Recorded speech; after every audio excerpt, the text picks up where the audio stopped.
वो शायद तिहाड़ जेल जाने वाली आज तक की सबसे खूबसूरत महिला थी। इंदिरा गांधी ने इस महिला से दुश्मनी अपने बचपन के दिनों में ही कर ली थी। इंदिरा वर्सेस गायत्री देवी की इस रंजिश की कहानी आज मैं आपको इस वीडियो में सुनाने वाली हूँ। जयगढ़ की रानी गायत्री देवी से बदला लेने के लिए इंदिरा गांधी ने पहले उन्हें जेल भिजवाया, उसके बाद पीठ पीछे इनका पूरा महल ही खुदवा डाला, वो भी आर्मी से। आयशा यानी गायत्री देवी का जन्म 23 मई 1919 को कूच बिहार राजघराने में हुआ।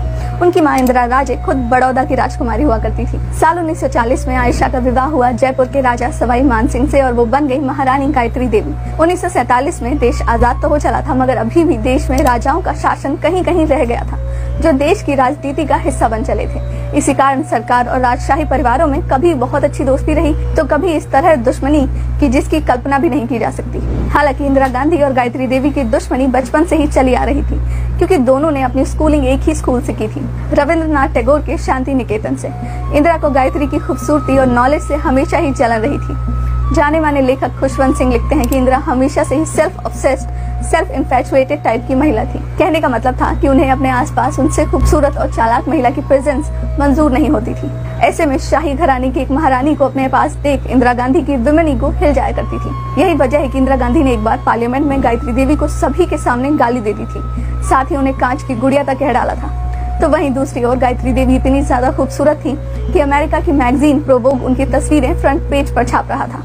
इसके अलावा गायत्री देवी को जनता बहुत ही ज्यादा प्यार करती थी, जिसका सबूत हमें 1962 में मिला।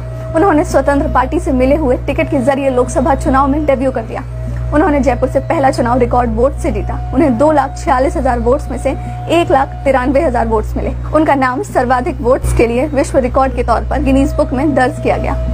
जिसके बाद लगातार 3 बार गायत्री देवी ने कांग्रेस के उम्मीदवार को जयपुर में हराया, जो इंदिरा गांधी को बिल्कुल भी पसंद नहीं आ रहा था। यही वजह है कि साल 1965 में कांग्रेस के प्रधानमंत्री लाल बहादुर शास्त्री ने गायत्री देवी को कांग्रेस में शामिल होने का न्योता दिया, मगर उन्होंने मना कर दिया।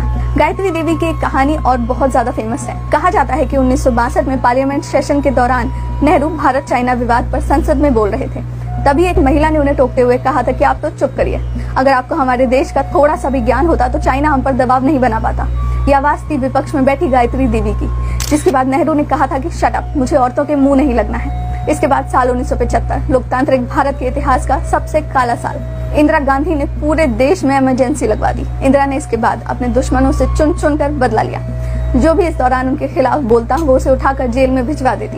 इंदिरा को ये भी पता था कि यही सबसे अच्छा मौका है जब वो गायत्री देवी से हर चीज का बदला ले सकती है। उन्हें ये भी याद था कि गायत्री ने कांग्रेस के उम्मीदवार को जयपुर में 3 बार लगातार हराया है। ऐसे में इंदिरा तो बचपन से ही गायत्री देवी को नहीं पसंद करती थी, वो तो हमेशा से ही बदला लेना चाहती थी। साल 1975 में इमरजेंसी लगी, तब गायत्री देवी अपने इलाज के लिए मुंबई में थी।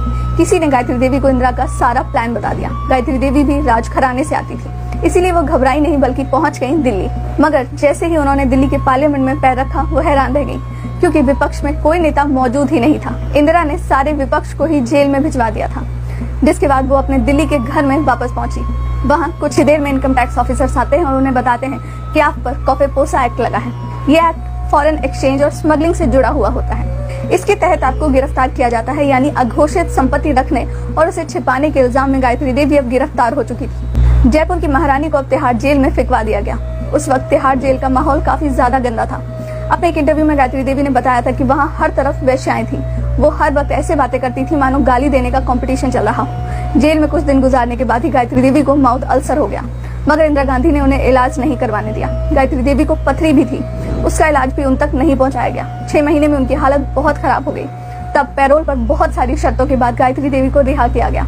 वहीं दूसरी ओर इंदिरा गांधी ने गायत्री देवी के पीठ पीछे उनका पूरा महल खुदवा डाला। उसमें से जितने हीरे जेवरात उन्हें मिले वो सब उठा ले गई। यहाँ पर 2 थ्योरी फेमस है।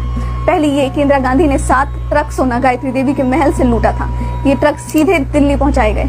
वहां से इन ट्रक्स को स्विट्जरलैंड भिजवा दिया गया और सरकारी कागजातों में इनका जिक्र ना मिले, इसीलिए कह दिया गया कि कुछ मिला ही नहीं महल में। ये थ्योरी जयपुर के लोकल्स आज भी खूब ज्यादा सुनाया करते हैं। तो वहीं दूसरी थ्योरी है गायत्री देवी की, जिन्होंने खुद अपने मुंह से बताया कि इनकम टैक्स रेड में जितनी भी संपत्ति जब्त की गई थी वो सब मुकदमे के जरिए उन्होंने वापस पा ली, क्योंकि उनके खानदान के पास हर संपत्ति का उचित ब्यौरा मौजूद था।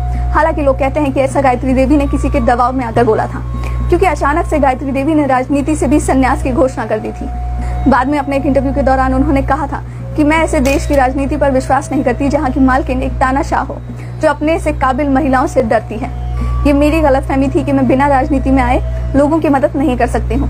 जिसके बाद गायत्री देवी ने MGD गर्ल्स स्कूल बनवाया। आगे चलकर स्कूल से कई बड़ी महान हस्तियों ने पढ़ाई की और देश का नाम रोशन किया। इसके अलावा गायत्री देवी ने कई और समाज सेवा के कार्य किए, मगर वो राजनीति में वापस नहीं आई। जब इंदिरा गांधी के बारे में गायत्री देवी से पूछा गया तो उन्होंने कहा कि वो बचपन से ही चाहती थी कि मैं उनके सामने झुक जाऊं, मगर मैं कभी झुकी नहीं। इसी बात का बदला उसने मुझसे जेल भिजवा कर लिया, मगर उनके कर्मों का फल भी उन्हें मिलेगा ही। संजय गांधी की हत्या और उसके बाद इंदिरा गांधी की हत्या को जयपुर के लोग इन्हीं कर्मों का फल मानते हैं। फिलहाल के लिए इस वीडियो में इतना ही।